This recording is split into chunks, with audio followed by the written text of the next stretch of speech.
You all set? Yeah.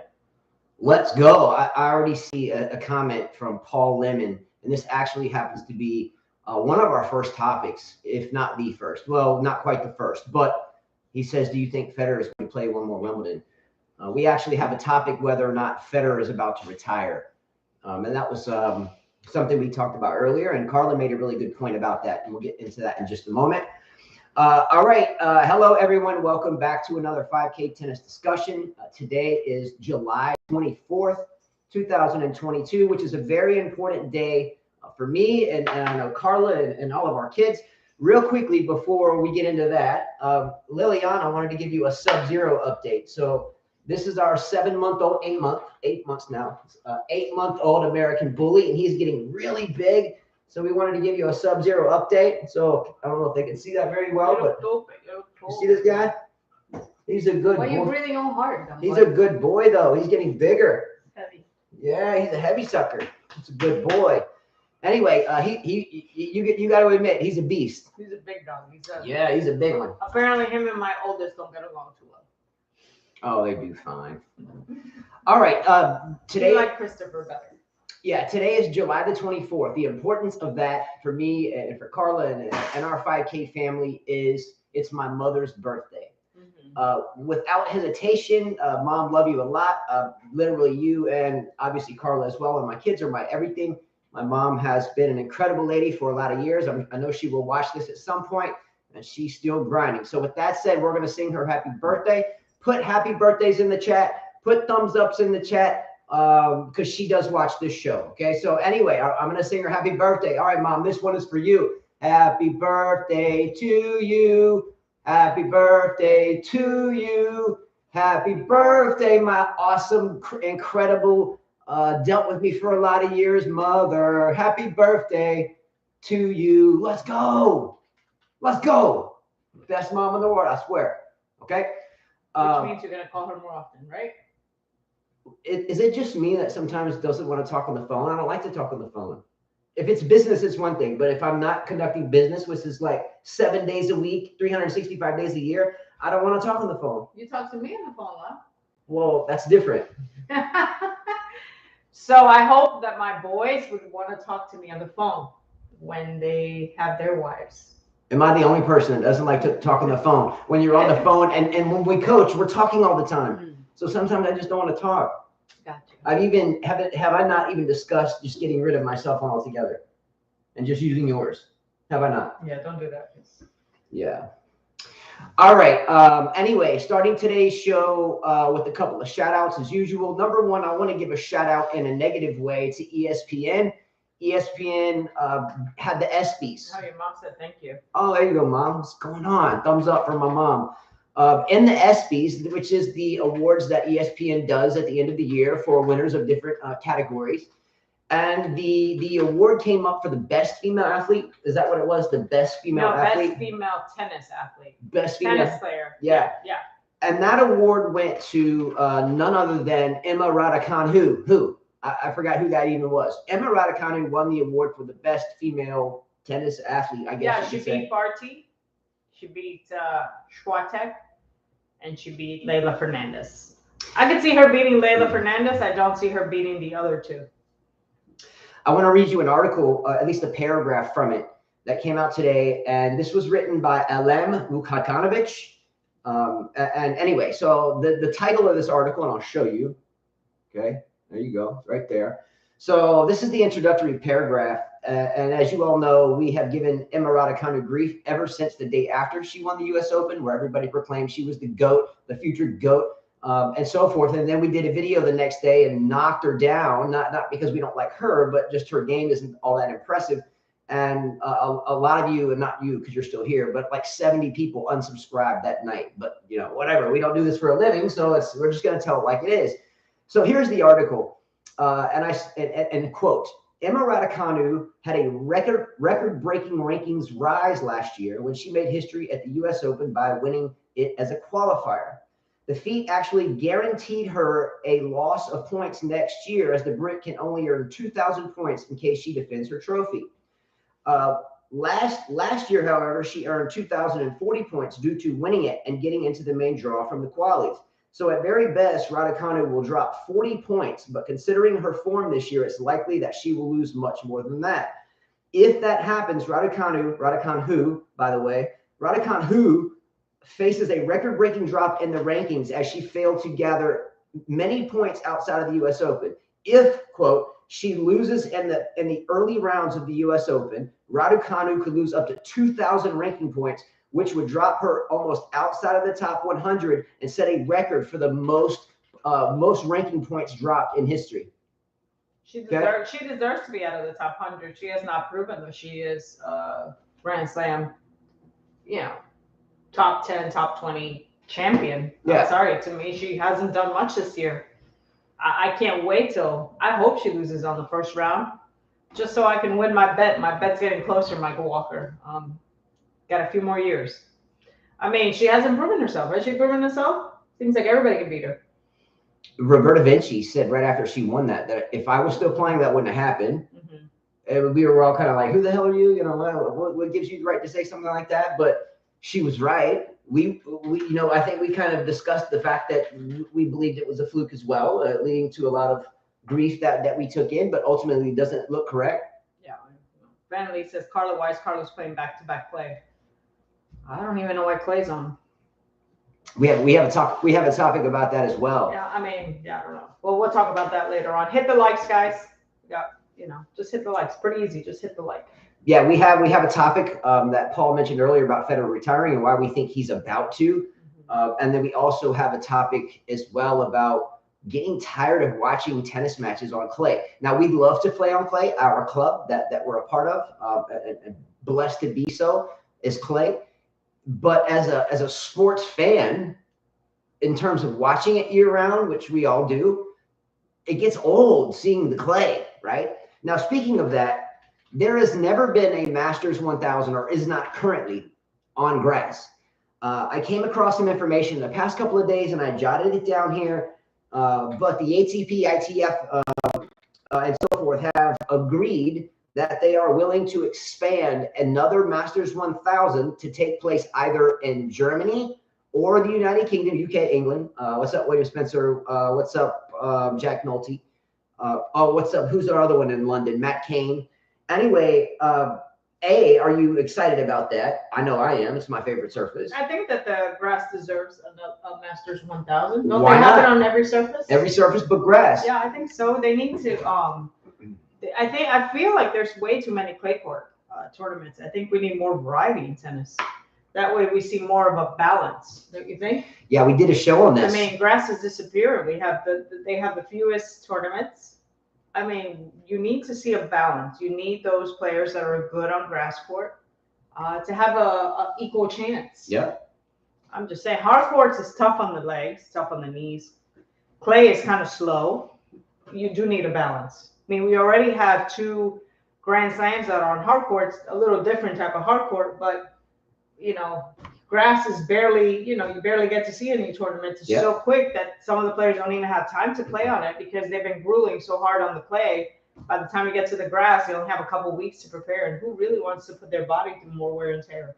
Agreed. So, yeah. The upkeep of the grass is one of your big factors.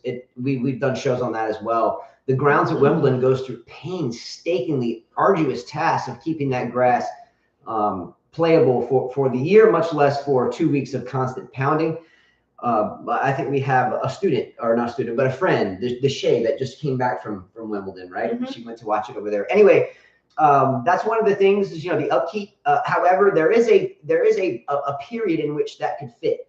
The French Open culminates, we just finished it, and then comes Wimbledon. In between that time, there's about, I think, 4 to 6 weeks, give or take, maybe 8 weeks, right in that area. It's kind of a short stint where you have people playing like the Eastbourne, the Nature Valley, etc. You could stick it in there. You could, and then if it was too jammed up, pull one of these Masters 1000s off of the clay. How many do we have on clay Masters 1000s? Michael Walker gave you a good. He said, "No, Justin. There's always been a clay court swing after Wimbledon, which I think is dumb." But we're talking about no Masters 1000, though. I think which is dumb. Having the clay after Wimbledon to me is very dumb. Yeah. To me, it would make more sense put in the hard court after Wimbledon. which Borg always played on in Vilas and many of the Europeans. Way too many clay court tournaments, 30% of the tour's clay, 65% on hard. Yep, good stats there, by the way. Okay, which makes that means that Nadal is really a GOAT. Good stats, There's Mike. less clay courts, so there goes everybody's whole thing about blah blah blah. He wouldn't be that good if it was just clay. Yeah. There you go. And yes, Mike's right as usual. I misinterpreted what you said. Mm-hmm. Yes, there's always clay afterwards, but the moral of the story is there's so much clay and it gets so redundant. At least from a fan's perspective. It seems like that's all they show. If it was me playing, I'd say keep me on the clay. Right? It's better for the body. It slows the game down. It gives us old timers a little bit more time to get to the ball. Totally a proponent of clay. I love teaching on it. You can teach, in my opinion, you can teach things like drop shots, touch, finesse much better on clay because they actually can feel the ball a little bit better. The spins are a little bit more apparent when it hops up. So if you're hitting top spin, it kind of bounces and kicks up. If you're hitting underspin, it kind of sits. So clay, I think, is the best surface to play on. But as a consumer of tennis, sometimes I flip on the tennis channel or flip on ESPN or whatever channel has live tennis, and I click on it. I'm like, damn, another clay tournament. I get Alcaraz and Musetti are playing in the final, and that's another topic today. But I didn't want to see another match on clay. If I was playing it again, no problem, right? But as a consumer, the clay court tournaments are a little watered down. Yeah. Jose P says, what happened to carpet courts? Laugh out loud. I played on carpet. I played on carpet with clay on top too. I've done that. Van Lee said, it still blows my mind that Nadal plays with $1 million watch on. I know, I played with my ring and I lost 2 diamonds. They were replaced. And then I played with my ring and I lost another one. Now I take it off, put it in my back pocket, make sure it's zipped up. I always touch it. You always see me touching my pockets to make sure it's there. Yes. Just because, I mean, I don't get it either. A watch. I mean, I played with the Pandora bracelet and the sweat killed the bracelet. So now I got to clean it. You got to clean it. Yeah. We did a show as well about what he just mentioned. The watch. Yeah, the watch. We did like a top three or a top 5 watch list. I think Roger Federer came in with like some type of personal Oyster Perpetual Rolex that was near $1 million a pop. Nadal has somehow a leather banded, not leather, but it's like a synthetic band. So you think of $1 million watch, you usually don't think of. And I love watches. If I ever was successful, my dream would be to get a Rolex Submariner. It's simple. It's just silver and it's got a black face or a green one. And I want the green one. But they're like 10 grand or 18 grand or something.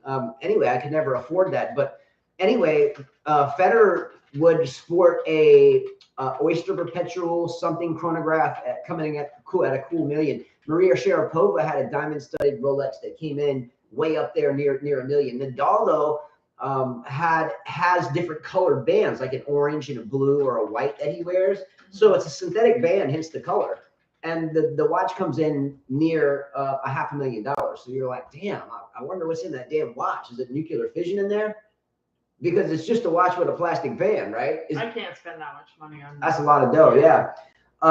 Anyway, by the way, the U.S. Open is coming up. The U.S. Open begins on August. When does the U.S. Open begin? The end of August. End of August, right? Runs through Labor Day and then and the following week. This year, we have not had anybody hit the finals predictions for any major in the past seven majors. The pot this U.S. Open, if anyone can predict the men's finalists, the women's finalists, and both winners, is $700. That's U.S. payable immediately. Western Union, Venmo, PayPal, whatever. Hit subscribe, and at minimum, it's like playing the lottery. Just even if you don't get into the fantasy teams or anything else, pencil whip something. If Djokovic is in the top, he can't play. But if Nadal's in the top, someone else is in the bottom, boom, boom, predict what. Anyway, if you hit it, you're going to win $700. And the only thing you have to do is subscribe. That's it. Anyway, good luck. I know I'm going to try to compete. All right. Speaking of that, the U.S. Open upcoming. Roger Federer, Rafael Nadal, and Novak Djokovic have won pretty much every major outside of what? Murray winning a U.S. Open, Del Potro winning a U.S. Open, Wawrinka winning a French. Did I miss anybody there? And does someone finally crack through and get through what is left of the big three at this major? Because there's only Nadal that's there. Djokovic can't play. So is there going to be finally a new men's champion? Could someone like Alcaraz break through? Could someone like Dimitrov, that's been dying to break through for like a decade, could Dimitrov do something? Just Nadal is there, and it's not Nadal's best surface. He's won it what, twice? He won it in 2010, I know, because he thought like he was all jacked up on steroids with that big black outfit and guns, and then mysteriously came up injured the next year. I think that we'll see a new champion. A new champion. And I love Nadal, but I think we'll see a new champion. And who could that champion be? I don't know yet. Give me some ideas. Put it in the comments. I want to see how the hardcore season goes. I'll go from there. I couldn't pick one. I know it's not going to be Zverev because he is going to be coming back from an injury. I'm definitely going to go against Alcaraz just because I feel like he's not ready. Number two, I really hate his commands. I was a fan, but I'm starting not to become one. Can you elaborate on that? Like, what do you mean his come-ons? Like, what frustrates you? It's just too much. I can't stand listening. It's like Coco does it so much too. I think she's kind of chilling on it. I don't like that. You don't have to say "come on" for every freaking point. You don't have to look at your box for every freaking point. I mean, you're a pro. You should be confident of yourself. You don't need to do that. And I just don't like that. I mean, the reason I fell in love with Nadal as a fan, watching him when I was younger, was because, you know, he seemed to be pretty chilled out. He would say, "come on the important moments." You know, he had a different look about him. He wasn't copying somebody else. I don't know. I don't like that.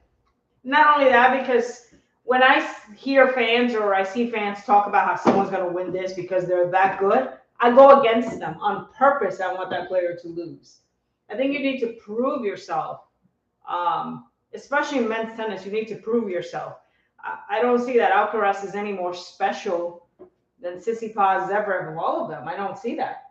Do you see that? Do you see that special thing that Djokovic or Nadal, Federer have? You know, I don't see it. I always like to make reference to Grigor Dimitrov.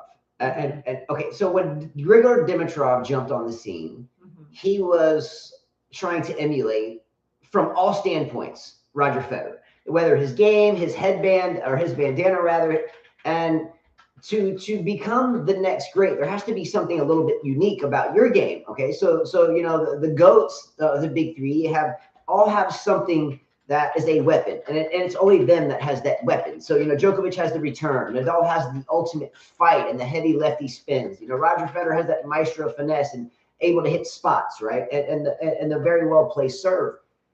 Dimitrov, in this sense, tried to emulate. There was nothing unique about Dimitrov. He was just trying to play like Federer, and ultimately, then if Federer was always in the way, if you play like me, then I'm going to beat you every time you play me because I'm better at it than you are, right? What was that? I don't know the answer to this. I just thought about this. What was the head-to-head lifetime of Roger Federer versus Grigor Dimitrov? It probably wasn't very good. I'm sure Dimitrov won a couple of matches. I'm guessing, especially as Federer got older, but I'm sure it's relatively lopsided. And maybe I'm wrong.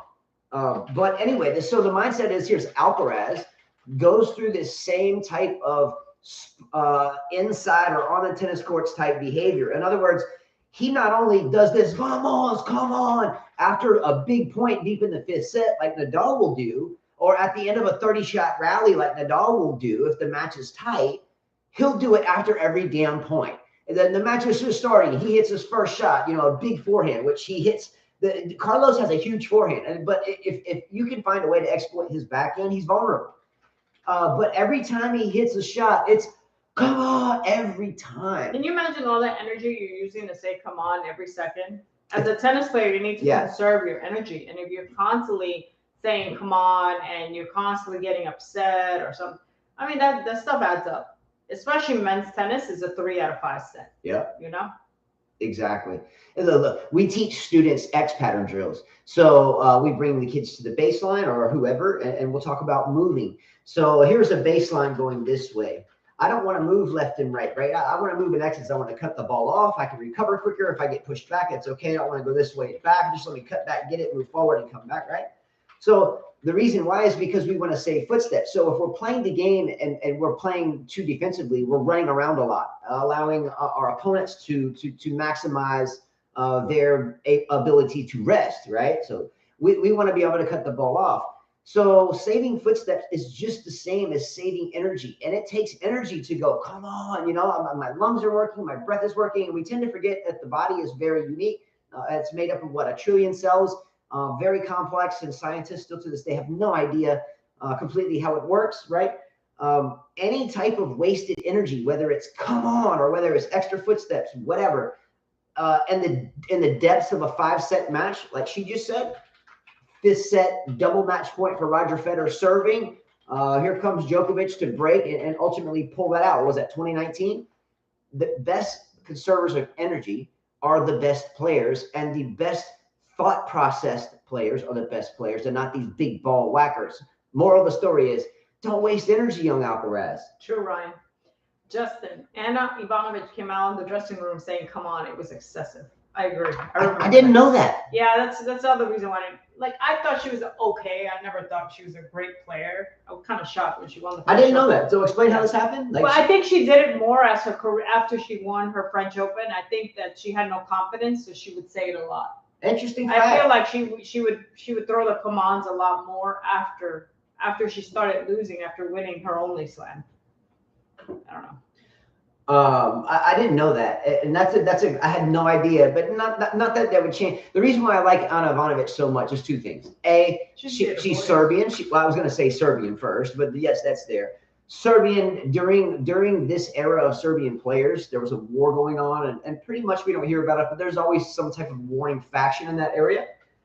And Djokovic is one of those. But to hear stories about hitting against the wall, and that wall being in a bombed out swimming pool because NATO or US or whatever was dropping bombs on their doorsteps, it's inspiring. It strikes awe in me. I'm in awe of that generation, Serbian players. So that means you're gonna be in awe when the next Ukrainian wins then. Yeah, I mean I really do. I really do feel for them as well. And not to get into geopolitics, but we're a military family.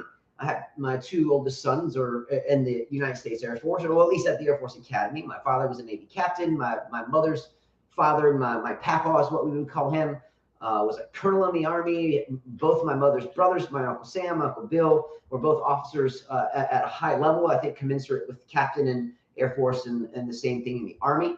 So we're a military family. Where was I going with that? I forgot. Whatever.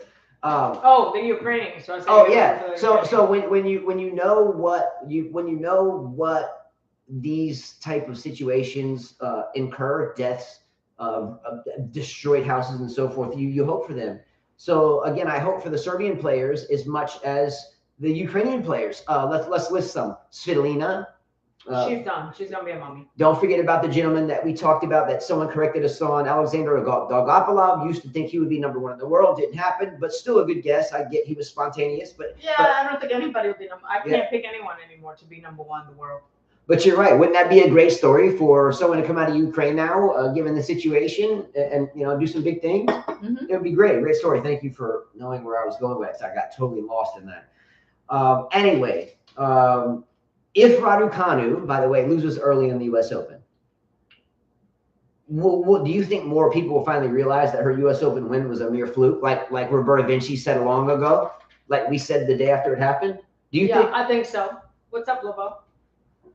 Did you enjoy your vacation? I think you had like a 2-week vacation. I saw you put a post on Facebook. I don't know if you had fun. It seems like you're always having fun. He always has some fun videos. He does. Yeah. He puts some fun pictures of his kids. Again, with Michael Walker, I know he's a huge fan of Alcaraz. But I just don't think that he will be #1, #2 at the end of the year. No way. And I don't think he'll win the U.S. Open. I'm sorry. I don't see that. I feel like someone mentioned his game was grueling. Just a lot to win a point, a lot of running, and that takes a toll on the body. I'm sorry. No way. Ryan Mason says, I will say that expending too much emotional energy in the court, both positive or negative, is not good for mental focus. Alcaraz could stand to chill a little. I agree. It's just too much.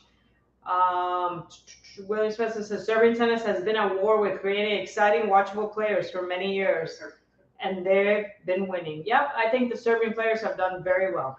Hey, I wasn't being unprofessional and looking away. I was trying to find something. And that thing is Darren Lebeau. Darren, don't hate me, but by the way, Darren Lebeau has this innate ability to create trick shots, right? He has a YouTube channel. So I found a video. Here's my man right here.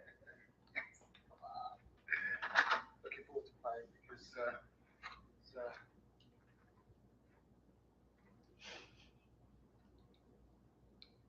Snowy? Looks like snow.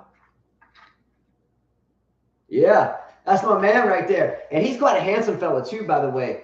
You know, Darren's not playing around. He's ripped up. I'm trying to find. There were some trick shot videos. Darren, didn't you play? Killing Did you it, not girl. play? Like you said, you mentioned you played because I've watched some of your videos. Like you played at a high level, right? Yeah, he's got the trick shot video somewhere. Anyway, it's Lebeau Tennis, Lebeau Tennis, and it's out there You somewhere. have to find it on Instagram. Oh, is it Instagram? All right, find me a trick shot because his stuff is awesome, and I always try to figure out whether or not he actually edits it. Because it's really hard to throw a ping pong ball off of that wall, off of that roof, come off of this side, and land at the cup behind me. So I always try to think about it. Is he photoshopping those videos? But it's kind of like a Houdini. I'm not going to give up my tricks. But damn, if you're really landing those shots, skills, bro. Got skills. All right. Does Serena Williams retire after this U.S. Open? Okay. Oh, let's get that going. Let's get that. Oh, he's got moves. Let's go. Come on.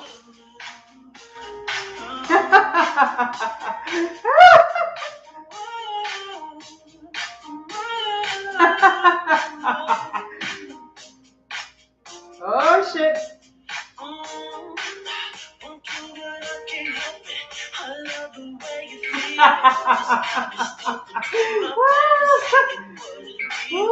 Yeah, there you go. Courage, He baby. said his skill page is what? Lucky D? Yeah, you better get that skills page going. Check out one of these trick shots. Off the cup, out of the cabinet, behind this closed door, off the ceiling fan, flick off that wall, and drop in my tennis bag. Yes. Find one and we'll roll with it. Okay, does Serena Williams retire after this U.S. Open? Is this her walk-off tournament regardless of results? Is it? Think about it. What do you think? She should walk off after this, yes. Is this Serena Williams' walk-off tournament? I do think so.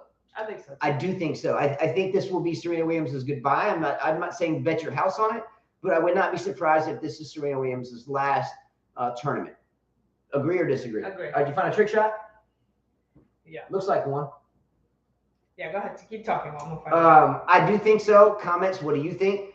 I think at some point you have to realize that you're not as nimble as most of your opponents. And even though they may not have a bigger game once our feet are set and we get to the ball, for her, I think it's, can I still get to the ball on time? Yeah, at this level, if you're a half a second late, a millisecond late, you're off. And I think Serena must acknowledge that. I hope she does well. I hope she wins the tournament. But I think it's highly unlikely and very much nearly improbable. Would you agree or disagree? No, I agree. I agree on all that. Valley says, Carlo, do you like dancing? That you shouldn't love Rafa because he can't dance. I saw him dancing. He was dancing to reggaeton. He did pretty good. I can dance better than him, and you say I suck. So how do you say that? I look last night. I go to see a band. Carla wouldn't go, but she I was tired. She went with me the last time before, and it's like Carla and we went to a fish show, and she said the same thing then. She thinks that just moving to the music is supposed to be dancing. Like no one's dancing at these concerts, at least at the big jam bands. They're just kind of moving with the music. They're not trying to dance. And you're like, well, they can't dance. They're just a bunch of gringos that can't dance.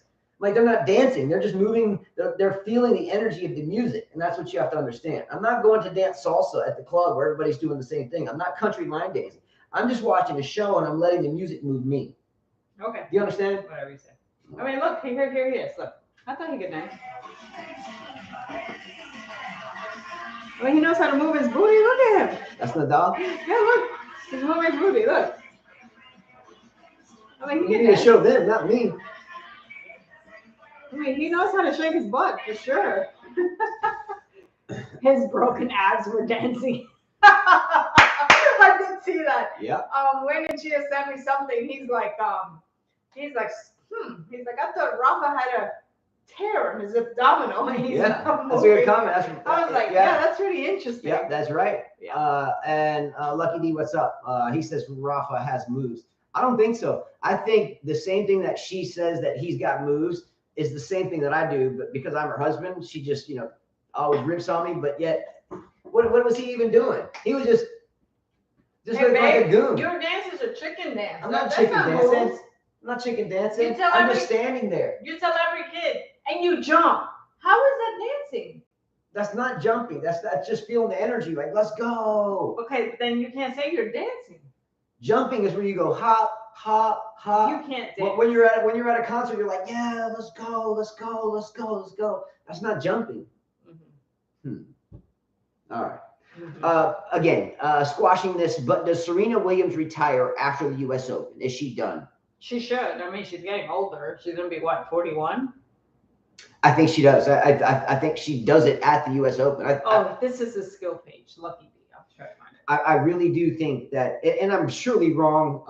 Again, I mean, just like Federer should retire. I really think no matter what, when she loses, and maybe she wins. I hope so. But I really think when she does, it will be the last time. I mean, why would you keep going? Yeah. Now, speaking of a veteran player retiring, what are the chances Roger Federer retires after his Laver Cup? I'm kind of shocked that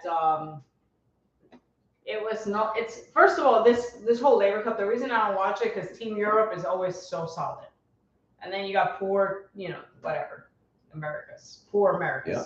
I mean, you got Djokovic, Murray, Federer, and Nadal On one team. on one team. Come on. You got the big four on one team, and you're expecting it to be a match. Obviously, it's not. So what does this tell us? That I thought, well, maybe he's trying to get all of these guys because this is the end for him. That's it. I said, why would Novak agree to this unless Yep. they know something we don't Yep. know? That to me was Exactly. like, well, maybe this is the end. Yep, exactly. And Carla said that perfectly. Look at the Djokovic situation with the vaccines, and he's not playing the U.S. Open, blah, blah, blah, blah, blah. But all of a sudden, you've got what was the big four: Murray, Djokovic, Nadal, Federer, all on one team. Yeah. Okay, and from a consumer Trump. from a consumer standpoint, a consumer of tennis, the viewer, the watcher, the fan, the one that pays the cable bill to watch it, you're asking yourself, okay, there's no way this other team has a chance unless they give away a couple of sets or something. On the flip side of it, why would all four of these players want to do this? It's hard to get all four of these together in one tournament. It's not a major. If it's not a major, it's not tough. But it's not a major. It's an exhibition, and they're all of a sudden popping up on the same team, which in the years prior, you've had a scattering of just bogus players. Kyrgios at this point, I think, is a little bit more credible. And we'll talk about Kyrgios in a little while as well. But now you got the big four on one team. It's weird. It's weird So to the me. team world is who? Probably Kyrgios, Isner, Pelka, maybe Cressy Anderson. That's fucking laughable. Who is team? I haven't looked at that. Okay, so here's my question. though. Taylor, Felix, and Schwartzman. Can you put this poll question out there? Mm-hmm. We've done a show about this, and you know our standpoint on this. Do you think the Laver Cup is cheesy as shit? Do you watch that shit, really? Or do you just look at these guys and idolize them because of who they are? Like, do you actually turn Laver Cup expecting to see, like, someone that's willing to dive on the concrete and knock their teeth out and blow out their knee and chase down every ball with a million percent? I think I've watched maybe a couple minutes, even when Nadal and Federer were together. It's an exhibition. And I couldn't do it. I just could not. As a tennis player, yeah, I could not do that to myself. Yeah, there's certain balls that they don't chase after. There's certain shots that they don't take. Look, if you watch the Laver Cup, you'll notice that sometimes when there's a really nasty drop shot and someone's 3 feet behind the baseline, they just pull up and don't even try to go get it. But if you're playing a major in the semifinals, your ass trying to get that damn ball. And that's what I'm saying. If there's any margin of not being 100% tennis, fight to the death, battle to the death, I'm going to kill you hypothetically on the tennis court, and then we'll shake hands in the net when over. If I'm not getting that on every damn point, why the hell do I want to watch it? So, Clarence, so you like London's ATP tournaments? It's not bad. For me, that's great for exhibition. Monday meaning Monday meaning kind of watered down, kind of run of the mill, same stuff every day. I understand that, but I like to watch real tennis. So yeah, yes, Claire. Real tennis. I like to watch real tennis. It's just not 100% real. Look, so over the years, we have gone to a lot of these, Agassi playing Roddick and the Bryan brothers tag along, and we'll go to like the Mitchell Center or go to the Mobile Civic Center. And I've seen a couple of these things in different places of the country. Mm-hmm. And you go there, and the first time you do it, you're like, damn, I'm going to get to see Roddick and Agassi play a real match. And you get there and they have microphones on, they're talking into the speaker, and their team's over there, acting out. They're doing just cheesy shit. It ends up being a theatrical circus act and not 100% tennis. So Carla and I, we've been raised in the game. We played it our whole lives. We coach it. It's our passion. We love it. But the last thing I want to do is go see some people laughing and hugging at one another on the sidelines. No, it's great for. I don't want to see it. It's great for fans that Kids, are not. Yeah, kids, for kids. I'm kids. not saying that you shouldn't go watch a. I'm just Not at not all. gonna sit down on TV and watch it. Yeah, I'm not going to run home and be like, Carla, we got to run If I home. want to do that, I might as well go Yeah. in their Instagram page, their Facebook page. Yeah, Got well, some videos and pictures. I'm just saying. Exactly. I don't. We don't have time to do that. It's not saying it's bad tennis, but it's more of a circus and not a fight to the death. And I think as active as we are with the community and our kids And in if I want college, to watch people we play don't have time tennis, for that. no offense to Federer, Nadal, Djokovic, and Murray and the rest, I'd rather go train my kids or train somebody. Yeah. Just saying. When we have tournaments at the club, the last mixed doubles tournament was amazing. It was a great turnout. Ryan out there made the final. Mark Moore, Lauren, and who did I miss as a partner? Anyway, but I would rather watch. Bailey. Yes, I would rather watch some of those matches at our own tournaments than watch the Laver Cup, because again, those matches that we have at our tournaments is minuscule as they may be, are real tennis. They're trying to win and not trying to have the cameras shine on them in order to sell views. They make enough money already that I don't need to go support that. I'm just saying. Exactly. I'd rather go support a 250 where they're not making enough money. I'm just saying. So what do you think the likelihood is, the probability? Did you put that whole question out there? Is it I cheesy? did. Yeah, it Yeah, looks like 60%. 60%. So the majority of you at this point agree it is cheesy. Did we come to a consensus on whether or not you think after the U.S. Open or during the U.S. Open, after she loses, and that she shall, and I hope not, don't call me a hater, I'm just realistic. Do you think, and we'll squash it here, do you think that Serena Williams retires after the U.S. Open? I think so. I do think as well. Federer should retire too after the Laver Cup. Exactly. Now, in terms of Roger Federer retiring after the Laver Cup, what is a negative picture of how that happens, and what is a positive way of how that happens? So, in other words, let's come up with a positive way Roger Federer retires. Wins the U.S. Open, or no, he's not playing the U.S. Open, but wins the Laver Cup. His team wins the Laver Cup and goes out. Federer comes back next year and wins the Australian Open or Wimbledon, and then retires. That's a positive one, like a walk-off, right? Mm-hmm. But what's the realistic negative one? He plays another tournament, he hurts his knee, he has to retire because he can't physically play, or B, he loses to someone like, no disrespect, Steve Johnson or someone like that. Again, no respect there. I just came up with that name. But how does it end for Federer? With the win, maybe in a place like Halle or Basel or wherever he wins a million tournaments, or is it more of a negative outcome? How does it end for him? What do you think? I mean, I don't think it's a negative or a positive. I mean, not negative or positive. I don't think any way that he retires is a negative. I mean, he did everything that many can't do, right? He's done a lot. Yeah. There's nothing negative about the way he retires. He can retire losing the first round on whatever tournament. It doesn't matter. Don't forget to hit the like button. Don't forget to subscribe. If you do want to have a chance at winning $700 US money immediately, subscribe is the only thing you have to do, and be ready to predict the men's final and women's final of the US Open and both winners. If you hit that, boom, you get paid. Anyway, continuing, that was only my first page, so I'm going to squash this. Boom, boom, boom. Next up, the women's US Open draw. Okay. Every year we talk about women that are big hitters, the likes of Sabalenka, Pliskova, Osaka, Serena, etc. And we talk about players that play with more variety. Okay. Spins and slices, Barty, Groff, those type of players. This year, do you think a big hitting, inconsistent female that just gets hot and doesn't stop until the final, kind of like, Raducan WHO in a way, wins it this year? Or do you think a more varietal player will win it on the women's side? And you can say on the men's side too, but again, I think it's someone we'll see on tour. We've seen on tour before. But a new one. New champion, but it'll be someone that we've seen on tour. Maybe worked hard for it. You know what I mean? Like played a lot. Maybe done semi-well on the bigger tournaments. I think so. I think we'll have a new champion. We always do. Anyways, Yep. It's the U.S. Open. It's the toughest Grand Slam of all. It's the end of the year. It's on hard courts. New York, best place to be in. I mean, I think it'll be a new person. With only Rafael Nadal in the tournament in terms of the big, the big three or whatever. I just think it's the big two now, by the way, right? I think anybody has a chance with no Djokovic. Anybody because it's not Nadal's best surface. No, Nadal, I mean, when he wins it, he has to be really on or really lucky, I think. It's a tough slam for him because it's a tough surface to play in. It's grueling. And his body style, grueling all year long. He's got Alcaraz has the same style. It's just tough to win. Yeah. You know, I think we'll have a new guy win. I'm sorry. You just answered that question like Nadal talks. You were like, what? Which is cool. I like it. The right thing came out. I don't think the toughest Grand Slam to win is Roland Garros. There's so many players that play clay. Unfortunately, Rafa is better than all of them.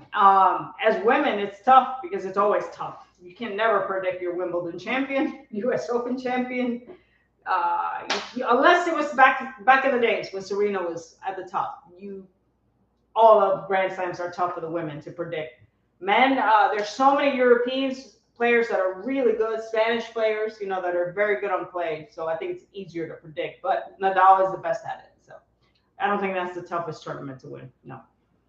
If you were the tournament directors at the USTA complex there in New York, and I know they say the draws are random, but they're not. Anyway, the matchup between Carlos Alcaraz and Rafael Nadal is something that I think you will see in New York. I think the draws makers will make that happen. What better ticket to sell than Nadal versus Alcaraz in New York City, Arthur Ashe Stadium? I think you'll see it. I think I would be shocked. I would honestly be shocked if Alcaraz and Nadal were not on the same half of the draw. And ultimately, you know what, by the way, because of no Djokovic, you may see Alcaraz on one side and Nadal on the other. Yeah. But I think you will see that matchup because I think tennis needs that matchup. So I do really think that would be a great storyline at the U.S. Open. So don't be surprised to see Alcaraz and Nadal squaring off at some point in that tournament. Yeah. Right? But I mean, with Djokovic out, who else? If you had to come up a list right now, is Medvedev playing?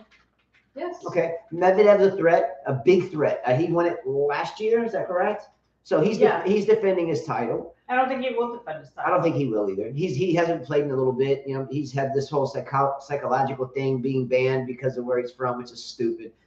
But don't be shocked if Nadal and Alcaraz meet off, because I think it's an easy ticket to sell, right? Carla and I, by the way, are both in our 40s. I turned 45 in November. Okay, damn. So earlier today, Carla and I were looking at toys for some reason. I had a question. This is a random off-the-wall question.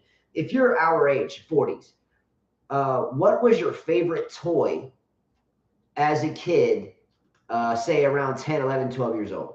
Okay, wherever you are in the world, Yen Hao Kur, whatever. It doesn't matter where you are. London, where he is, doesn't matter. I think he's in Australia. But anyway, or Singapore. No, that's Florence Chan. Anyway, what was your favorite toy 35 years ago? I didn't play with toys. My parents didn't really buy us toys. My dad would make us.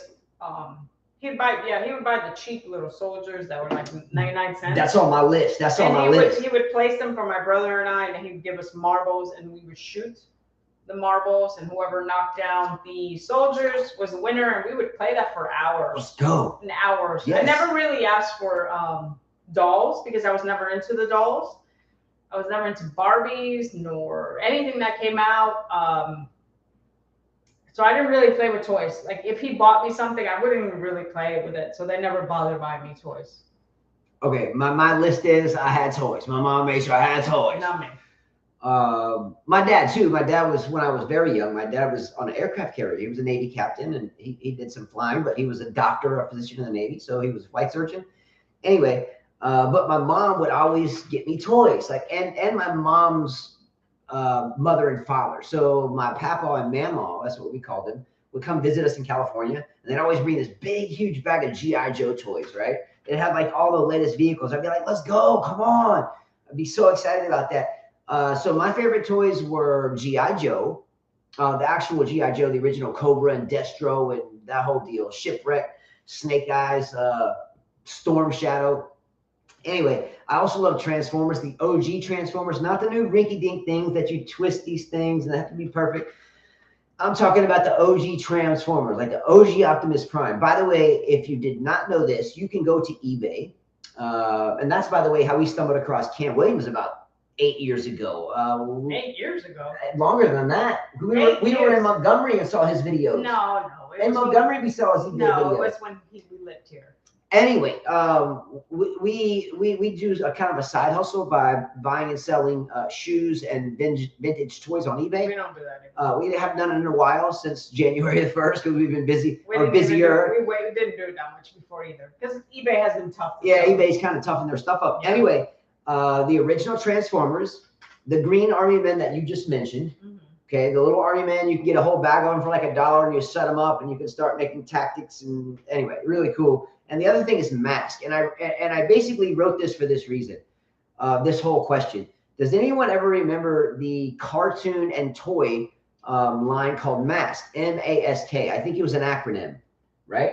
I was walking down the street just the other day, and I forgot to mention this to you at the club, and there was a little purple toy like in the woods. It was just sticking. It's probably been there for 20 years, right? Okay. And I saw it was only half of it. It was like the little piece like this big of a truck. Mm-hmm. And I was like, why have I seen this before? And I looked at the bottom of it and I could see where it said Mask from back in the day. And then I remembered I used to love Mask. I just remember I collected trolls, you know, with the hairs. Ooh. I forgot about that. I did collect those. I used to collect those, and my mom threw them out when we were moving. And I got so mad at her because I would collect them and put them on top of this big, you know, the big TVs back in the 80s, the wooden TVs. They were so cool to have. It was like a console. Yeah, I had it on my room, so I would put them on top, and I you know, and I'd make sure I get the different colors and stuff. Or sometimes I would trade stuff. Like my mom would have these little perfume bottles, so I would give it to the girls, and they'd give me their trolls. Let's go. That's what I collected. That was like the only thing. So not social media trolls, you know. Yeah, you would no. rub their bellies. They have the hair. The jewelry in their belly And button. you can get a pencil. You can get a pencil and have a troll in with the hair. You don't remember the troll? Let me show you a The picture of the troll. classic trolls, not the stupid trolls that they have. Cabbage Patch Kids, I never collected those. Just Garbage Pail Kids, the stickers. Oh, garbage pail kids with the shnikes. Yes, and the other thing that I used to put is like on my you know, you had keychains. You would put the little different, like a pacifier, or like they had these little. See, a troll. Yeah, that's what I would collect. A yes. troll. Yep. Yeah, absolutely. Okay. Carla and I indicated. Oh, But I was like 12, 13 when I collected those. Yeah. Yeah, absolutely. Yeah. All right, Carla and I indicated. I want you to poll question this, okay? Carla and I name this one. yeah, you can end that one. And by the way, the question ended with the majority of people saying yes, the Laver Cup is cheesy. Anyway, it's still fun to watch, but it's cheesy, it's meaningless. What's At the least question? to us. Okay, the poll question is this. Carla and I mentioned earlier in the show that we are tired of watching so many tournaments on clay, not playing on it. Are you tired of watching tournaments on clay? Anyway, maybe start changing the color of the clay. I know they tried to do that in Barcelona, or was it Madrid one year? They changed the purple clay, but because they changed the color, it was obscure to cameras. It was obscure to the players. Some people thought it was a hindrance. Some people said the ball bounced. I don't like the blue clay. Yeah, it was a little bright. You guys remember that? Do you remember the Madrid? I think it was Madrid. Do you remember when Madrid did the ball girls? But yes, immediately 100%. What? Are you tired of watching clay? So then no. Let's see. Good. Who voted So that? we got 5 votes so far. Yes, 40%. No, 60%. Oh, you guys are in favor of the clay. No, we're not done. That's just 5 votes. Oh, 5 okay. votes. That could easily switch to 50-50. Come on, guys. Don't let the ITF and ATP and WTA see that, because they're going to give us more. That's when they had the girls with the boobies. 50% now. 50-50. Oh, eating it out. Let's go. By the way, and I almost forgot this, and I wrote a note here. I'm about to give away free streams right now. So here's how this is going to work. If you're watching this, 57% yes. there you go. There you go. I'm about to give out 4 sets of strings, and here's how it's going to work. In the comments section, I'm going to have you say a word, okay? And then what we'll do after the show culminates and it finishes processing. So if you're watching it now, you're on, but after we stop, it won't be visible for a little while until it processes and goes through the HD checks and so forth. I think you can still watch it, but it's kind of pixelated a little bit. But what I'm going to do is tomorrow morning, I'm going to go to the comment section and I'm going to find every person that has written the word I'm fixing to tell you in comments. And I'm going to pick 2 people out of that group randomly, and I'll contact you and I will send you each 2 sets of very nice Witex and diadem strings. So I'll send each of you a set of diadem strings and Witex strings. Okay. The only thing that I ask though is if you don't play, don't put the comment, or you can just put in comments, I don't play, but thanks for the whatever. So in comments between now and say a day from now, so everyone can watch it and those that do watch it, right? Some of you don't watch it until a day or 2 later. I understand that for work and travel and so forth. Put in the comment section the word strings, S-T-R-I-N-G-S, strings. And say sometime tomorrow about 10 or 11 in the morning, the HD version of this should finish processing. That allows some people to watch it that couldn't otherwise. So let's say tomorrow night around 5 p.m. Central Standard Time. And right now it is 1:51 p.m. Central Standard Time today. So that's 28 hours away. I'll go through it. I'll get one of my kids to find 2 people that put the word strings randomly, and we will contact you and I'll send you each 2 sets of strings. So as of now, if you want a set of strings for free, I will even pay the shipping. You don't have to pay anything. Put strings in comments. All right. If you watched it this far, you'll do it. Okay. Talking about being tired of clay. What makes you so tired of seeing it? I agree with what Ryan said, that he said, I'm tired of clay, and any clay after Wimbledon is just strange to me. It's just strange. Like, I don't mind watching, like Ben said, Madrid, Rome. Duh, that's what it's leading up to. Their Masters 1000. That's what it's leading up to, the big moment, and that's why you're practicing on it. But to see it after, is, to me, it's kind of dumb. And those are Masters 1000. So Rome, Madrid are Masters 1000s. There's another one in there. Isn't there another Masters 1000? But you have Masters. No, you got the 500s. You got the Italian. I mean, it doesn't matter if they were Masters or not. That doesn't matter. And I get it, Michael Walker, that it's set up that way. But personally, to me, if I want to win the U.S. Open, I'm definitely not going to go play on clay. It's 2 completely different surfaces. The ball is slower on clay. You have more time to hit it. There's a lot more rallies. Whereas if you're playing on hard court, you've got to learn how to hit through the shot. It's faster. You got to be more aggressive. You don't really have time for these loopy-ass shots. You serve, you can have a lot of aces if you practice the right way. So for me, as a tennis player, if I want to win a slam, and then I know that the next slam is on hard courts, I'm definitely going to play more hard court tournaments. I would at all costs avoid the clay. I just wouldn't. I'm just sorry. And I know the clay isn't played to support Roland Garros, Michael, but to me, there's no point. That's like if I have a tournament coming up in a few months, it's on hard court, I'm going to go practice on grass. That makes no sense to me. I agree with you. William Spencer says, I like clay, but I'm still tired of scores of these average players making top 50, but as soon as they're on grass or hard, it gets dumped out by number 200. Yeah, again, sometimes things just get watered down, and as coaches too, we run into the same type of thing about getting stuff watered down. Sometimes you'll have too many tournaments, or you'll have too many clinics, or you'll have too many of the same thing, and eventually the excitement about joining that thing, it wears off. You're like, damn, I've done this so much, now I'm burnt out. You try to keep things exciting, right? And so many clay tournaments, you just lose the excitement in it. Like we were talking about this dilemma today. We were thinking about, with the help of one of you lovely ladies out there, expanding a certain group, and I think we had to look at it as, hey, but let's not water it down. Let's try to keep it fresh and try to keep it lively. Look, okay, now let me get another metaphor. The way that Nike and Jordan does their shoes. Okay, so Nike, Jordan, and lines like the Dunk Low, the SB Dunk, and a lot of the other, the Foam Posit, so forth.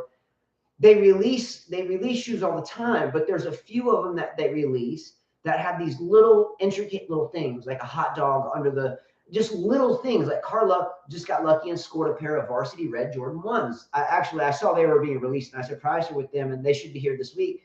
But the subtle difference between a Jordan 1 with all leather coverings and so forth to some leather, some nubuck, some suede, some like carpet makes the same looking shoe about $1,000 difference in terms of retail value. No, but but the thing is to keep it unique and not to continue to water it down. But they're having a new release every week, so. Well, the problem is shoes wise, but you can't get them. You get lucky if you get certain shoes. So shoe drop, Trey Young ones. What? Boom, boom. What's up, B-Doggo 2? Did you get the Trey 1 Young? He did send you a picture. That's right. That's right. Okay. Anyway, but that's it makes it exciting, you know. You don't, you know, if it ain't broke, don't fix it. Make it exciting. Make it like a fish show. The tickets sell out. Oh, the tickets are coming out. I want to get those tickets. If they played every night, I mean, they play a lot of shows, but if they toured 365 days a year, the fans would be like, damn, I'm just, you know, I'm tired. I'm burnt out, man. I'm gonna go, you know, it gets watered down. That's what happening with clay tournaments. Keep it exciting. Keep it going, just like a Jordan shoe drop. If I can get the same thing at Foot Locker every day, I go to the mall and get it, then why am I excited about logging in every morning and checking it? What's my new leap? What's my new launch? And then hopefully I get it. It makes it exciting. So I guess that would be the same thing in life, right? For everything. Exactly. Look, if you marry a girl, if you're tired of your wife, just go to the next one. Yeah, to make yeah. it more exciting, Say, right? Yeah. Right. So Carla keeps it exciting, right? You know, she tells it like it is. You know, she gets down. Hey guys, if you're tired of your wife, you know, because you want to keep it exciting. You gotta keep it exciting. Go to the next one. Yeah, all right. You mix it up, though. You mix it up. She mixes it up. She's got variety. I don't know about that. Oh, she has variety. You want me to tell you how variety? Oh, I gotta stop. Let me tell you how. No. Can I tell you? Let me tell you what's I going to don't be know. polite. Okay, so here's how Carla has variety. So you can get up. I get up every morning at 4:30. I don't have an alarm clock. It's just the time I get up, right? So Carla will go from waking up and hearing me get up, and she'll be like, "Damn, go back to bed. You always get up at 4:30."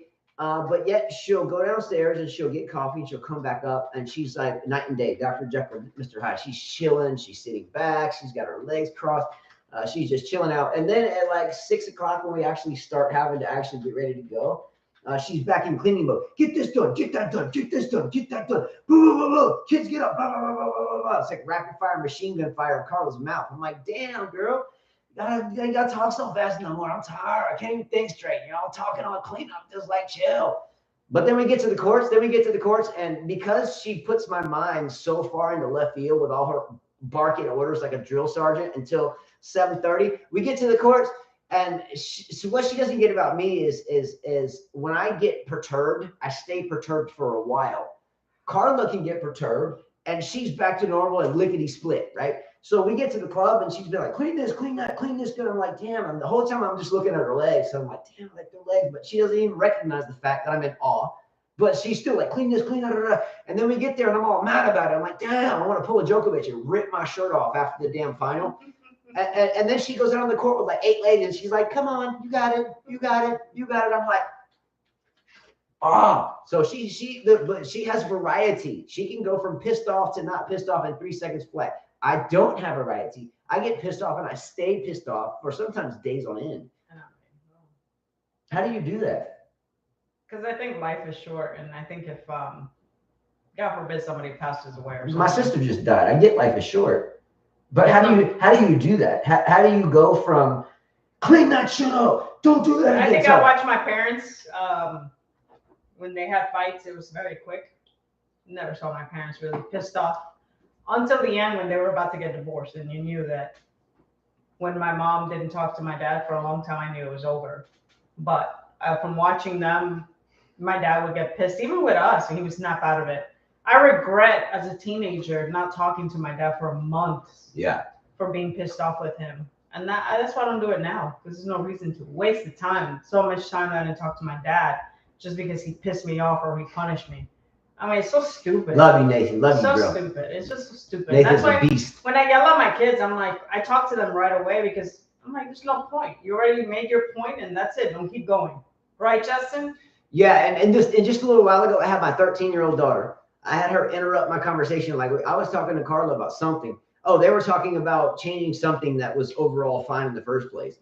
And I'm like, if it ain't broke, don't fix it. You know, these damn women. There's an old saying, there's two ways of arguing. arguing. But if you want to make things better in life, and if you want to be more successful, you have to step out of that comfortable box and do something different. There wasn't a comfortable box to entertain. The fact of the matter is, if it ain't broke, why you want to fix it? Okay, whatever. if I got a brand new car that's running clean, why do I want to go put a new carburetor on it? Just saying, if it ain't broke, don't fix it. It's too many changing hands. Anyway, back to the clay court situation. 56% of you say that you are not tired of watching tennis on clay. Shame on you. 44% say that you Let's get more votes in. Let's get more votes in, please. Again, maybe they should just change the color of the clay. I'm just tired of flipping on the television and watching tennis as we do 365. I'm tired of seeing red clay. Just give me some blue Madrid clay. says with or without Djokovic, the U.S. Open is very open. I agree. Love you, Wayne Chia. Very glad to hear from you. This is when Djokovic. Chris Cooper too. What's up, Chris Cooper? Make it purple. Let's That go. would hurt my eyes. I love purple, but no.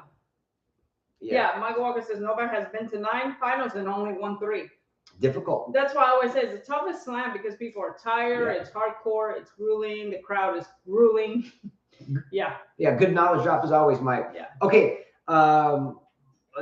Squashing that subject, I definitely am tired. And I'm saying singular, me. Me too. I'm tired of I don't watching get the, like I said, if I'm going to play in a hardcore tournament, I'm not going to practice on clay. It's not going to make me better. Okay, next quick topic. We won't spend a lot of time on it, but what are your favorite tournaments outside of the 4 majors? I'll go ahead and tell you mine. I'll say my favorite tournaments outside of majors are because of picturesque views. I love views. You know, the views we see every day is 5K and I love those views, but at the same point in time, tennis is our everything. It's our passion. And if I ever went on vacation, like Deshay, she just went to Wimbledon, I would follow suit.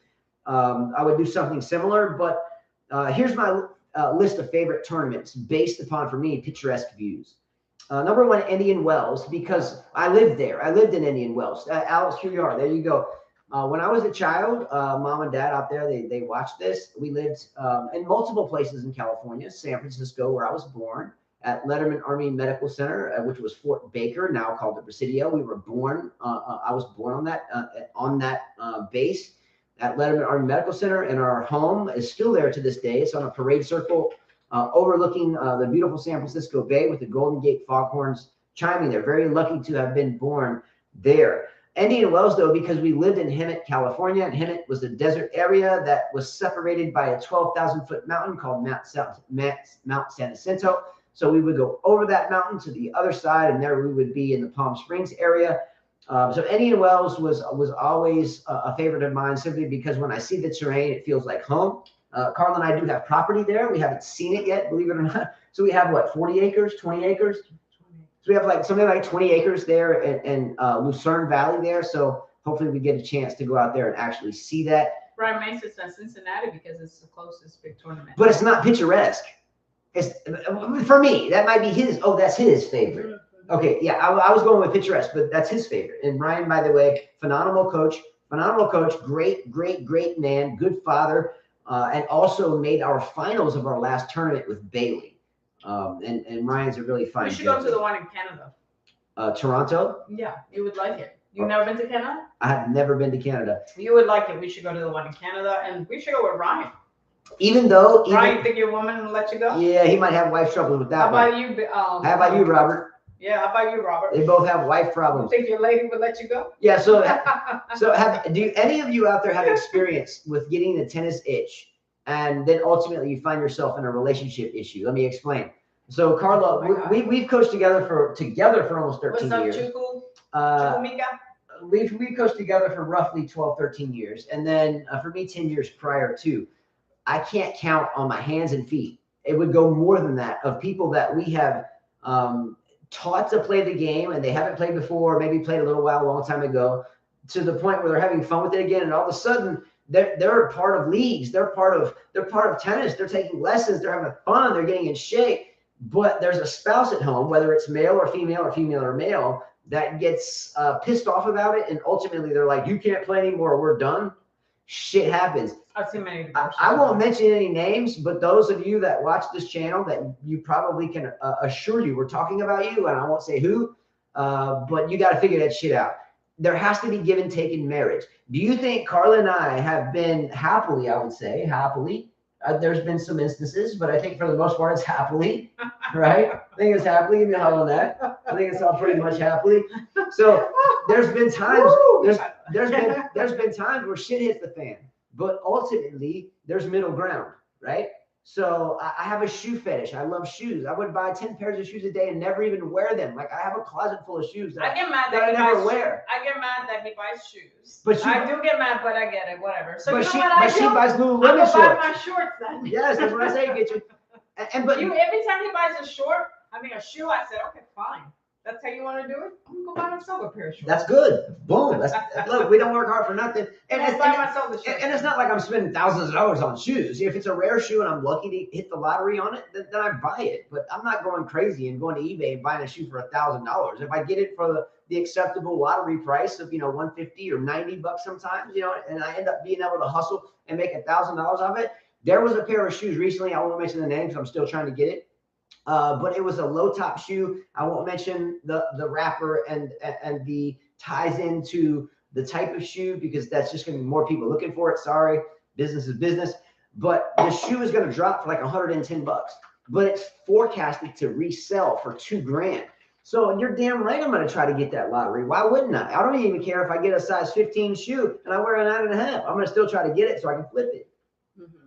I mean, I can make $1,000 for just spending $100 lickety split, but the chances of getting that are slim to none. Right. It's like hitting a lottery, but someone's got to win the lottery. People say, well, there's no sense of playing the lottery because it's only 1 out of 193 million chance of winning it, but someone's got to be that one. Mm-hmm. Just saying. Mm-hmm. Okay, so my favorite tournament outside of the 4 majors, number 1, Indian Wells, because I live there. Number 2, beautiful views came into my thought process. Rome, beautiful, kind of has that court that goes down into the ground, whereas most stadiums are like, here's the land and it goes up, right? Rome is like dug into the ground. It's like you're walking on the grass and all of a sudden here's this crevasse and you're playing in the bottom of that crevasse, right? What are some other venues with extraordinary views? I agree with the Monte Carlo. Monte Carlo? I agree with that one, yeah. Beautiful. What about Rome? We talked about that, stadium in the ground. Madrid, I think is a beautiful facility. But again, Indian Wells for me, because again, we frequented there as children and lived right across the mountain from that. Anyway, thoughts on that? What are your favorite tournaments outside the 4 majors and why? For me, it became my home turf. Proud of that, and as well. We've been playing the Lotto too, Michael Walker. We played it in Florida. We drove over to Orange Beach and went over that. Yeah, we've been playing it. My kids were like, the water's so blue. But we were only there for 5 minutes, and then we came back to Alabama, and they were like, oh. And that's how I know my kids will probably all of them will not stay in Alabama. Yeah, they'll leave. Which means we'll leave one day. Yeah, and then no disrespect to Bama, but it seems all of our kids are very adventurous. They like to venture out. They definitely don't want to stay here. They want to go. I could tell already. I could tell my 13-year-old she's looking to get out of Alabama. She needs tennis. Yeah, but she needs tennis. But she wants to get out of Alabama. I'm talking about. Well, yes, the key way for her to get out of Alabama is to ace that ACT, 31 to 35 on the ACT, and have tennis there. I will definitely get her classes too. I'm actually gonna put her I'm actually gonna put her classes. Yeah. Because again, classes for ACT. I'm actually gonna get some. Yeah, and Lily's a champion athlete like you are. My dad, since she was 6. I think the king and queen thing is helping. It's helping her out. Yeah, I think I'm gonna keep her on that. But when Christopher, our 4th oldest, and Jonathan, our oldest, were at her age, they were already studying the ACT. They were already doing advanced geometry, algebra, and so forth. And Lily just hasn't quite gotten there. No, she's actually at Christopher's level of math. Okay. She's fine. But both of our older boys, I would force, and I didn't give them an option. So Carla and I always had this agreement. We have 5 kids, and 3 are boys and 2 are girls. And I said, look, I got the boys, and you got the girls. And we were cool with that. I gave the boys shit, man. I was in their face every night. Where's the ACT book? And then my dad and my mom would do the same. Like, where's my ACT book? Why aren't you studying? You got time to watch TV? You better get your ass on that ACT book. And if they ever made a B in school, there's only one of my 3 boys to this date that's made 1 B. And that was Jonathan, our oldest. So Jonathan made a B in Spanish, and he is Spanish. His junior year of high school, sophomore year. It was sophomore year. No, it wasn't Spanish. It was in history. What he's actually majoring in. So he made a B, and at that point he had 4 younger brothers and sisters along with him. And for me, it's like if you bust a kid in class eating candy, it's like you better feed the whole class, right? You got to share with everybody if you get caught, right? So my thing was, if anyone, boys in this house, makes a B in class, a B as in Bravo, I will take all your freedoms. And so Jonathan came home with a B. I was like, Xbox mine, not that I let them play with it anyway. Any tablet in this house, which I don't give cell phones to kids anyway, but anything that there was even remotely approximating that, I took it. And they would stay with me and they would teach lessons all day. They would help me pick up balls. They would help me coach. And if they didn't, there was hell to pay. And Jonathan weathered that. And because Christopher and Liliana and Gabrielle and Justin Jr. were able to witness that, no one has ever made a B since, right? The old saying in life is, if you don't bust your ass, guess what? Someone else will, okay? America has become inherently lazy, okay? We teach certain kids lessons and they can't go 5 minutes without sitting down on the shade. They can't go 2 minutes without checking their damn cell phone. They can't go 3 minutes without crying. That's not how we roll right here. If one of my kids do that, guess what? No freedoms. You're going to get your ass out here and you're going to damn work, right? Because if you don't, someone else will. Don't give the kids a choice. No choices. My daughter complains about it, but I say you don't have a choice. Too bad. No choice for you. I didn't have a choice, so too bad. No choices. And ultimately, when you get into college and you get out from underneath our check writing capabilities, which is very minimal, then you can make your own decisions. But as long as you're under my roof, your ass is going to work. You're going to clean. You're going to do what your mother says, or there'll be hell to pay. And so far, it's worked. Now, flipping to the girls' side, I feel like the girls have a little bit more leniency. Yeah, but I told you as soon as the one term, I'm going to get tough on them. And you know, the fact that they'll be at the club after school will be good. Will be beneficial to them. So, yes. Well, I can tell you what won't be beneficial is me having to get on those girls, because I'll let you have they won't like me anymore. You can have No, I already did 3. 2. Well, I already got Justin hitting baseline balls from the baseline. Don't take the credit for that. I'm just kidding. He has our genes, so you know that. Yeah, He loves he's anything. If you love something, you do it. Okay, moving forward to the next topic, Nick Kyrgios. Let's talk about this just for a moment. I'm sure some of you were like, damn. Nick Kyrgios, yeah, that one is. Right. Go ahead, bring it up. Since Nick Kyrgios made the Wimbledon final, I have read and seen and listened to multiple channels, commentators, etc., mention now that, quote unquote, Nick Kyrgios is the greatest server of all time, the greatest serving tennis player of all time. Now, first of all, do you agree or disagree? Disagree. I disagree completely. And let me tell you why. Some of the people they had on this list of the greatest servers of all time included the likes of John Isner, Ivo Karlovic, and Riley Opelka. It is not, in my opinion, that the best servers of all time are because they hit the damn ball so damn hard and they're 27 feet tall. I personally feel the best servers of all time are able to change the pace, to angle it wide, to kick it up the middle, to off speed, maybe throw in something, kooky like an underhand serve that can hit the big serve, that can hit their spots. I consider those the best servers of all time, with the likes of Roger Federer, with the likes of Pete Sampras, with the likes of Goran Ivanisevic, with the likes of Mark Philippoussis, who, by the way, Roger Federer beat to win his maiden and first Wimbledon title, and I think that was in 2002, correct me if I'm wrong. I do not think Nick Kyrgios is the best server of all time because he gets slap balls in the court all the time and go for it a lot on the second serve. I don't think so. Great comment, Rowdy. Roger Federer was the best server. I agree there. Who said that? Rowdy. Rowdy every lap, every time. Exactly. And look, I think Djokovic's serve is very good too, Gene. But it's amazing to me that Djokovic can serve with really not using his whole body like most players do. Yep. And I feel like he uses mostly arm, but he's very effective with it. You're not the best server in our opinion. This is debatable, and we're being objective. You're not the best server of all time because you're 7 feet tall and can whack the ball 150 miles an hour, and you can just put it right to their body and get 3 points because of the pace. You're the best server in our opinion because you have variety. You can spin it wide. You can go to the body. You can go up the tee. You can aim it and hit it with the C average percentage. In other words, if I have a first serve percentage with variety that's focused on exploiting the weakness of my returner, at 75%, I'm doing great. I always tell students we teach. Don't get down on yourself because you miss a serve. You're not going to make every serve. The best players in the world are striving for a C+ average, 75, 80% first serve percentage. Don't get down on yourself. If you get down on yourself, then negative energy creeps in like a domino effect. Domino effect. You know what that is? I hit one domino and the whole damn deck falls down. You have to stay positive. Staying positive is absolutely paramount. Doesn't matter in life, on the tennis court, off the tennis court, whatever the hell you want to say. You must stay positive. If you don't, shit will get worse. Okay? Even things like the ball toss.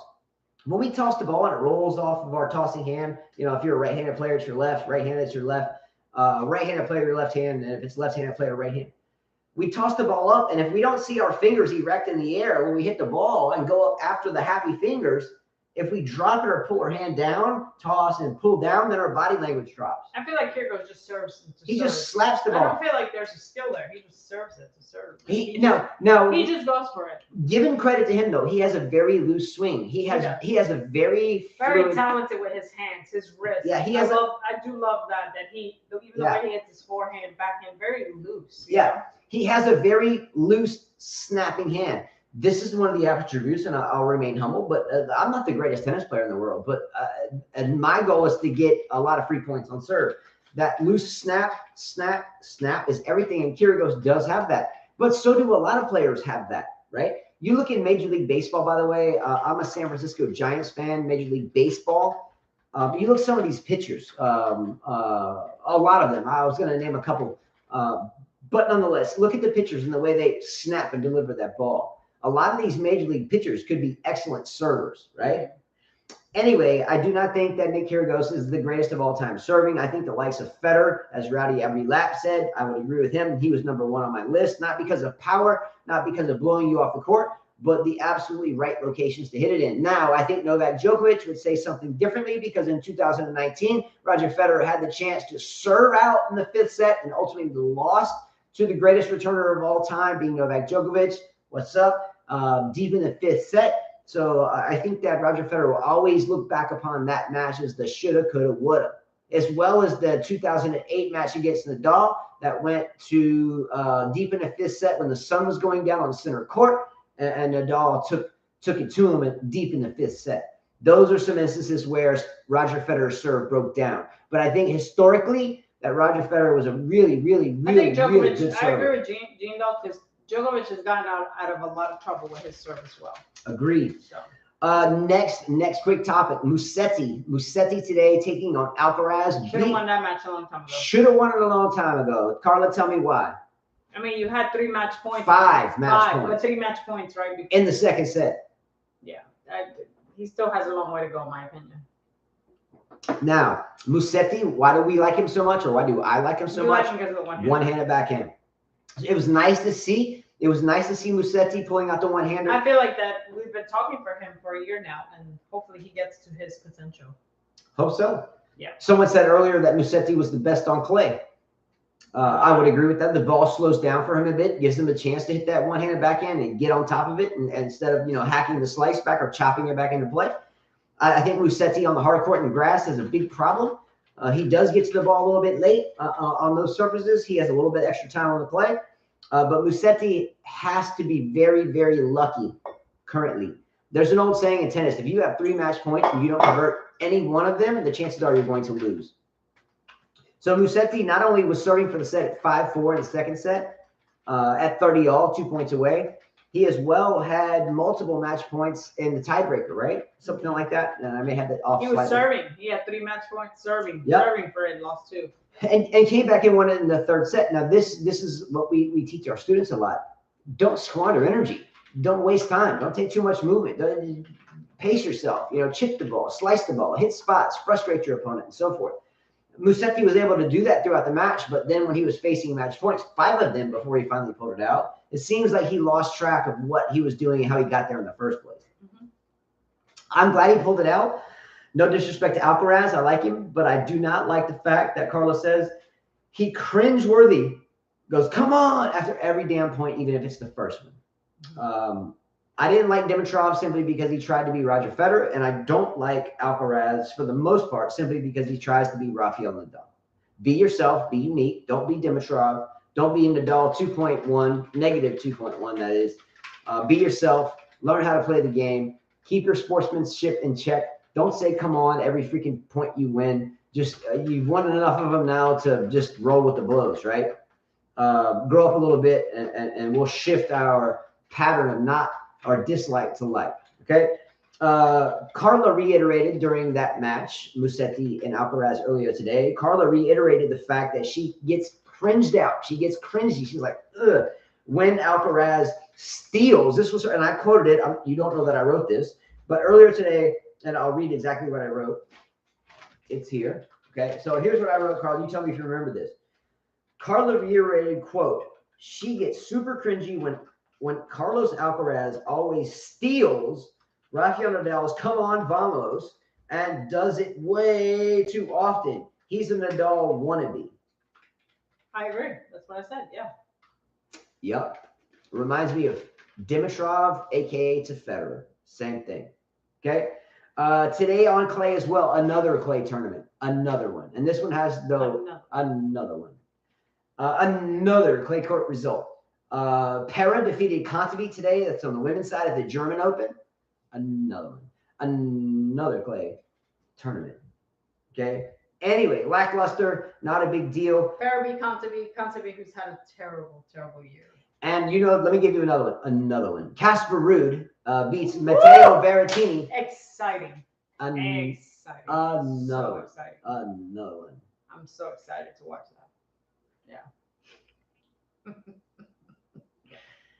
Are they done playing on clay yet? No. In better news, Osaka split up with her coach. Oh, that's right. Let's talk about that. That was better news than watching the clay tournament. Breaking news. Osaka splits with coach. I have a feeling she's going to have a shitty end of the year. I don't know. Maybe it's a breath of fresh air.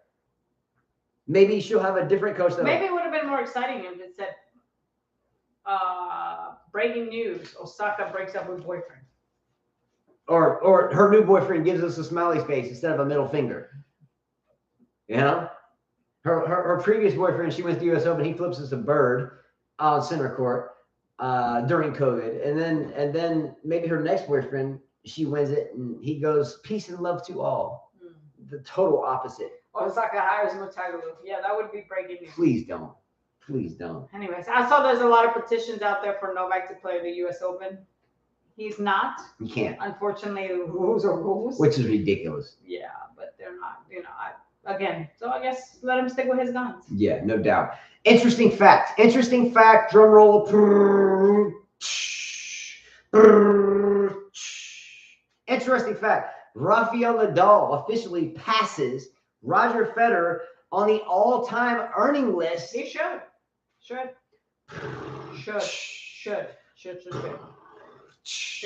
we almost done? Yeah, we're really close. Cool, I can't wait to try those pretzels that you bought. Did I buy pretzels? Those sweet pretzels. Let's go. You haven't had lunch, so that's gonna be my lunch. Pretzels. Okay. Last couple of topics. Interesting fact, though, again, that Rafael Nadal took down Roger Federer as the all-time prize-winning athlete in tennis. My thing is this. I'm a sneakerhead. I love shoes. I love them. I'll buy again. I won't beat a dead horse, but that's my fetish. Carla shorts, me shoes. I love shoes. Yeah, so if you ever want to buy me a gift, give me a pair of Lululemon shorts. Lululemon shorts. She likes the short ones called Hottie shorts. Hottie shorty. Like that. Hottie shorts. Hottie shorts, 2.5 inches. So I try to remember this, but I try to forget because they're kind of high. Okay. Anyway. Kind of high. They're like $70. Yeah. But I'm smart. I shop on eBay. There you go. Okay. Should Rafael Nadal be finally able to do his own custom shoe? I know you can get the Cage series with the Raging Bull on it. I know you can get a Roger Federer shoe that's come out on the Vapor line with the RF on it.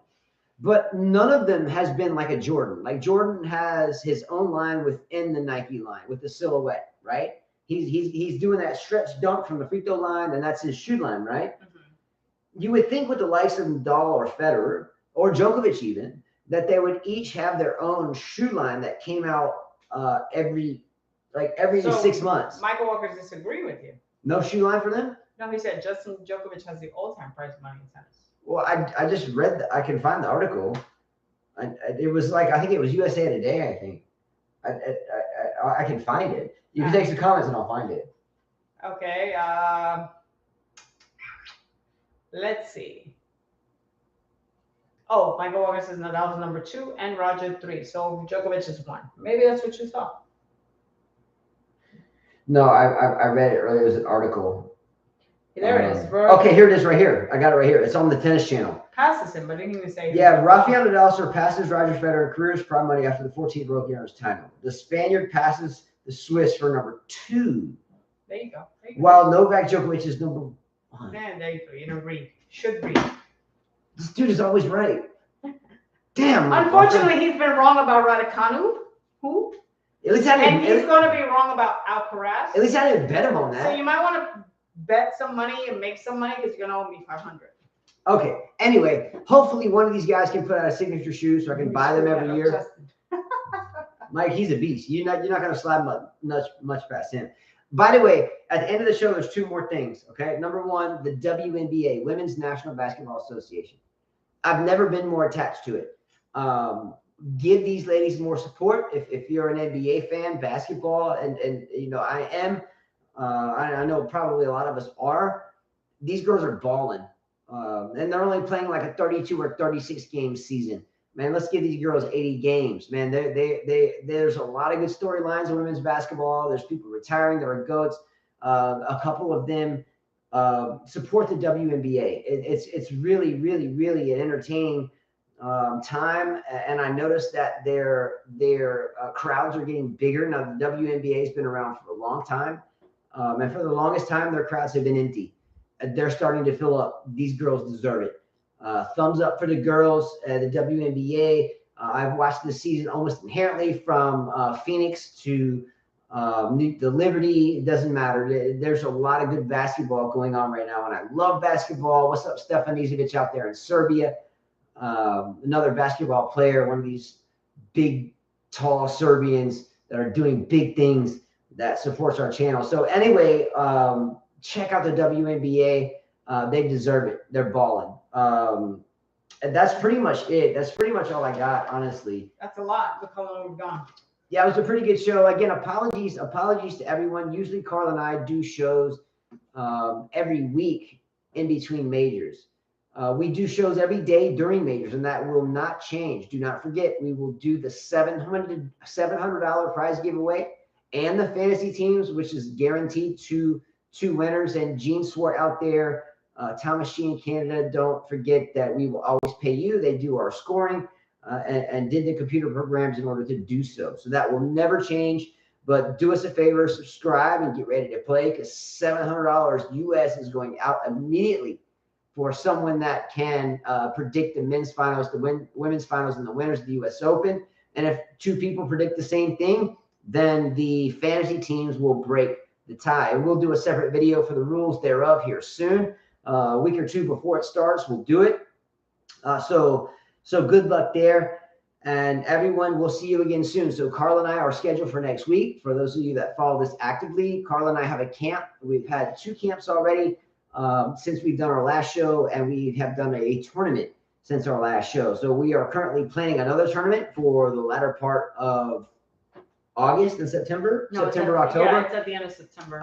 As well, we have another camp starting Monday for intermediate players. We know pretty much all of them. So we only have 1 day off, so this is our day off. Yeah, so this is the only day we've had off in a while, respectively, because we love what we do.